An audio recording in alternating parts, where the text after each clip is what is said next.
Hello, today we're going to talk about microbial metabolism in Chapter 8. I've broken down the lecture for Chapter 8 into two parts. The first part, this one, we'll talk about enzymes. In the second lecture part for Chapter 8, we'll talk about energy and how cells harvest energy from their food sources. All right, but this one is about enzymes. So, metabolism is the sum of all the chemical reactions within a living organism. There are two different types of chemical reactions, generally speaking, when we're talking about energy. They're either catabolic, or they're harvesting energy, or anabolic, when energy is being used. There are thousands of chemical reactions and control mechanisms that happen within living cells and organisms. The chemical reactions that occur in a cell are referred to as metabolic pathways. A metabolic pathway, or a biochemical pathway, is a series of chemical reactions required to break down or build a cellular component. So, substrate is like the food. Intermediates are partially digested food, and the products are really the byproducts.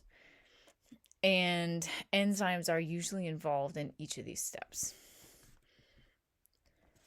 So, what is the role of enzymes in a metabolic pathway, anyways?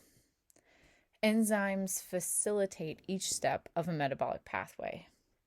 Enzymes are proteins, and they're biological catalysts, which means that they lower the activation energy of a chemical reaction.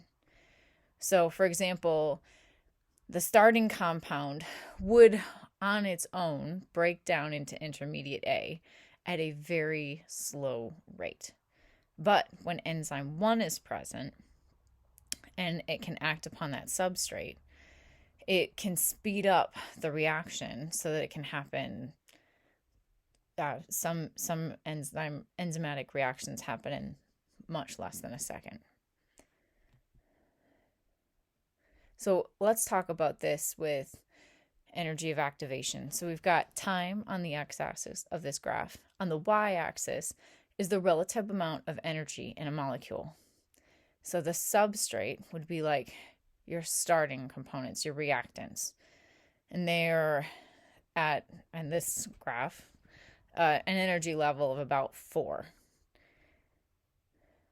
Without an enzyme present, a lot of energy has to be added to the system in order for that reactant to react and actually go through with the reaction to produce the end products. But when an enzyme is present, it reduces the amount of energy required so that the reaction can proceed much more quickly. So in this example, the wheelbarrow is the enzyme. It makes the work much easier and faster. All right, enzymes play an incredibly important role in metabolic pathways. And naming enzymes follow a general pattern. Many are named by adding the suffix "ase" to the ending of words. And enzymes are substrate specific. So, for example, lipases only act on lipids. Proteases only act on proteins. An enzyme specificity can be explained by a lock and key model, or the induced fit model.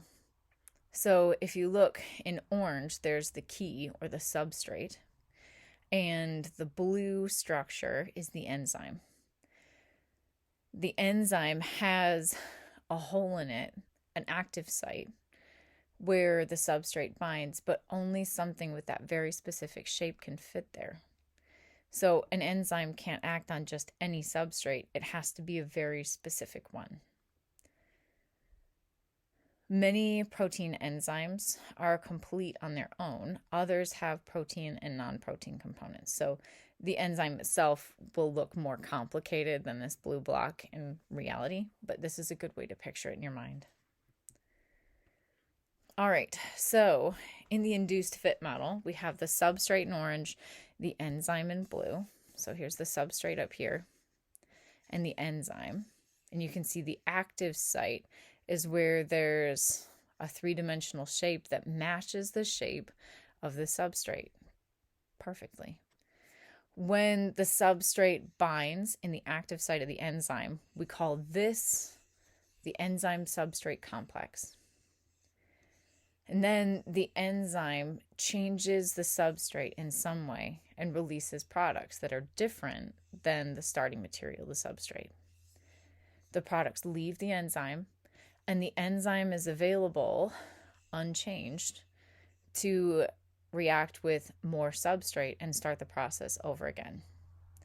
So what happens to the enzyme once the products have been made? Once the products are made, the enzyme's unchanged and it's free to react with more substrate. So it's neither changed or consumed by the reaction, which is why it's not listed in the reactants or the products of a chemical reaction. It is often listed on the arrow, but not always. Apoenzymes. So apoenzymes have an enzyme that's made up of a protein portion and also a non-protein cofactor. Cofactors are usually inorganic ions like iron, magnesium, or zinc. Sometimes there's also coenzymes, which are organic cofactors. They're usually vitamins that can't be synthesized by certain organisms. So it's a slightly more complicated enzyme structure, but we still see an active site in the whole of the enzyme structure here. So it'll function very similarly. An example of a coenzyme are E. coli synthesizes vitamin K, which our bodies absorb. So E. coli can synthesize and make its own vitamins and convert them into coenzymes. Humans and other animals have to consume our vitamins from external sources.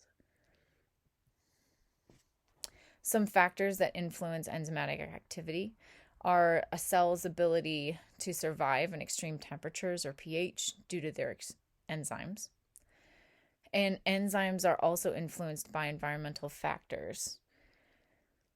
Temperature, pH, and substrate concentrations, and all enzymes have optimal activity ranges. So consider this graph for temperature. Temperature increases in proteins can denature them and cause them to lose their function. Remember, enzymes are proteins. So you think about the enzymes in your body, right? They function best at what temperature do you think would be the peak of this graph if it were enzymes in a human body? Right, our enzymes function best at body temperature, like 98.6, and really with very little variation below or above that optimal temperature, 98.6. Okay, now let's think again of a more simple example of a protein. Think of a raw egg, especially egg whites. Egg whites are almost pure protein, right?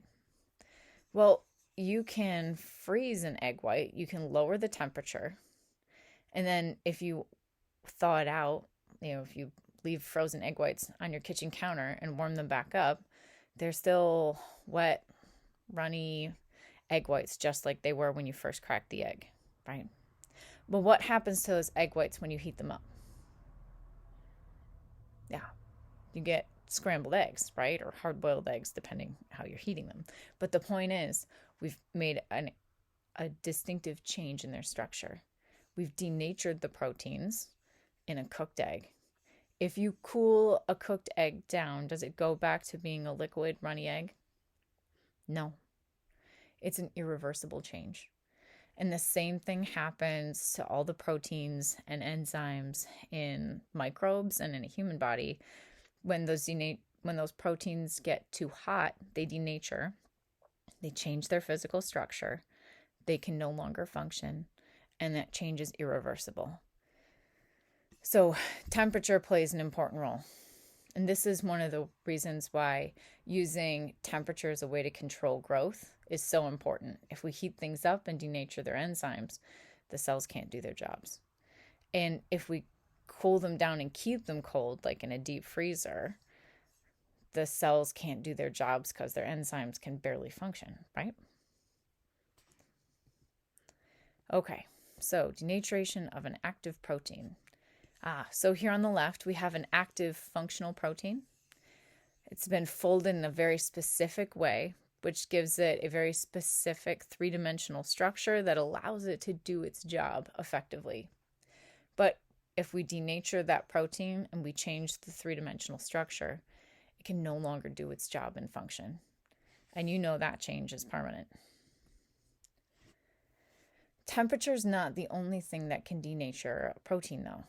Many enzymes also work best at a specific pH. For most living things, that's a pH around neutral. Neutral is a pH of 7. In this graph, it looks like the optimal pH is more like 5, though, right? Raising or lowering the pH can also denature proteins. So you can actually cook an egg in a bowl of sulfuric acid at a low pH. And the same thing would also happen at a very high pH. So acetic acid is vinegar. It has a pH of 3 and it can act as a preservative, right? Like pickled foods.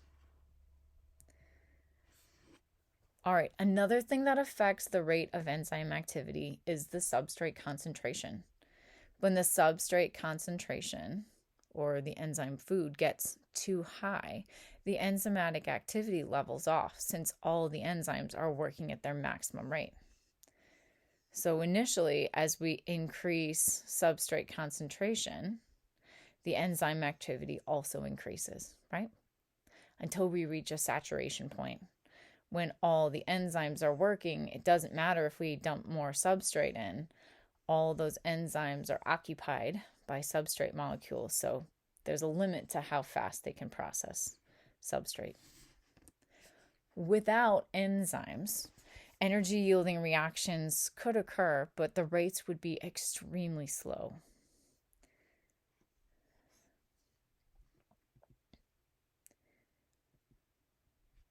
All right, let's talk for a moment about allosteric enzymes. Cells can rapidly regulate or control the activity of key enzymes. They have an allosteric site, or a site that's separate from the active site. And molecules can bind there at that allosteric site and distort the enzyme's active site, which prevents them from working. So here we have our regular enzyme. Here's that active site with that special shape that matches the substrate. But if something else binds at this allosteric site, an inhibitor, it changes the shape of the enzyme so that the substrate can no longer fit in that distorted active site. It's really important that our bodies and microbial cells are all able to regulate their enzyme activity, right? So this is one way that enzyme activity can be regulated or reduced, is by the presence of an allosteric inhibitor. There's also feedback inhibition.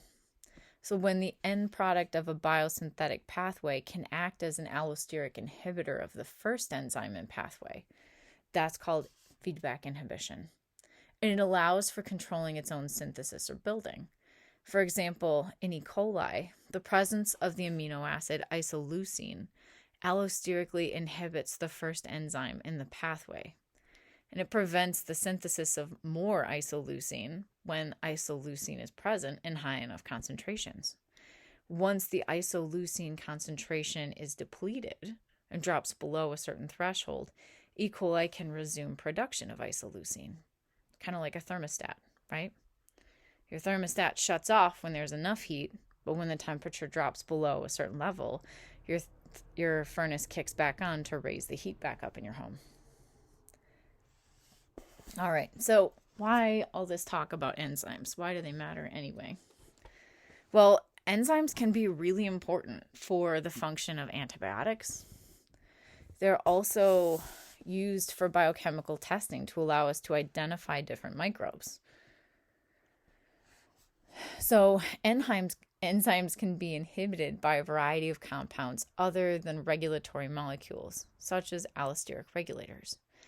And inhibitors can affect enzymatic activity. So competitive inhibitors And also, non-competitive inhibitors can affect enzyme activity as well. Competitive inhibitors compete for the active site with the substrate. And generally, this occurs since the inhibitor has a similar chemical structure as the substrate itself. So here we've got our enzyme, here's the active site, and here's the substrate. But there's also another thing, a competitive inhibitor, that has a very similar shape and can occupy the active site and box out the substrate molecule. So the reaction can occur. A good example of this are sulfa drugs. Sulfa drugs are an antibiotic. They compete for the active site on bacterial enzymes that convert PABA into folic acid. It has a similar chemical structure to PABA and prevents the PABA from binding to the active site. Folic acid is required for the synthesis of DNA and RNA. If there's no folic acid, then no DNA or RNA synthesis can occur and cells can't replicate. All right, it's also selective toxicity. These sulfa drugs don't affect human cells since we don't synthesize folic acid. So it's a great tool to use against microbes, but it's not harmful to our own human cells. Non-competitive inhibitors attach to the allosteric site, altering the active site. So they're not competing for the active site, but they can still inactivate an enzyme temporarily. All right, we can also do biochemical testing with enzymes to help identify what are the microbes we're working with. So every bacterial species produces different enzymes, which allows them to produce different metabolic byproducts, like Streptococcus pyogenes and Staphylococcus aureus. They can look similar,